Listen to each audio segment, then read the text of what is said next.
Hello, Joe Greco from AskJoeAboutMoney.com.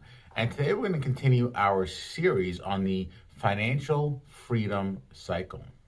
And really, when we talk about the financial freedom cycle, we're talking about what has talked about in previous videos. What does financial freedom mean to you? Okay, what does it mean to you? Then we talk about how can we generate income, and then what we talked about in the last video on expenses, getting a good handle on our expenses. How much are we spending? And then once we know how much we're spending, then we could assess, because a lot of times, and let me give you some examples, a lot of times we spend money and we file it mentally in the sense of it's a business expense, or we file it's improving the value of our home, for example.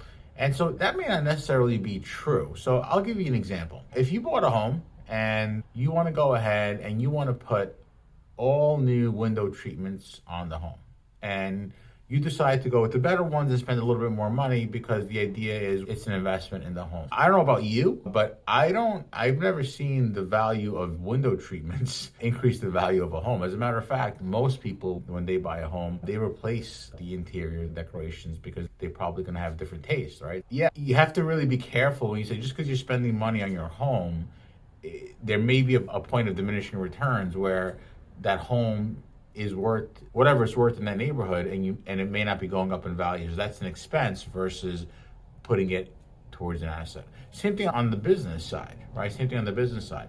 I see this all the time where people come in and they're making money and they go and they lease expensive cars, and they say that's a business expense. And I say, okay, if you had a car that cost half of the car that you have right now, could you still do business?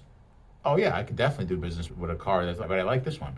Okay, so then what you're saying is that you may need a car to do your business, but do you need that car? If you want that car, that's fine, but the question is it really business or is it personal? So in that case, that would be personal expense because you're buying a car that's way above what's needed on the business side. So when we talk about expenses, look at them and really think, is this really something that I need for my business, or is this something that's going to increase the value of my home? And it's not a question of doing it or not doing it. You may do it either way, but just so you have an idea of not lying to yourself and saying something that actually isn't true when it comes to spending money. As I note this, let me look at my sticky note. This is, again, Joe from Ask Joe About Money.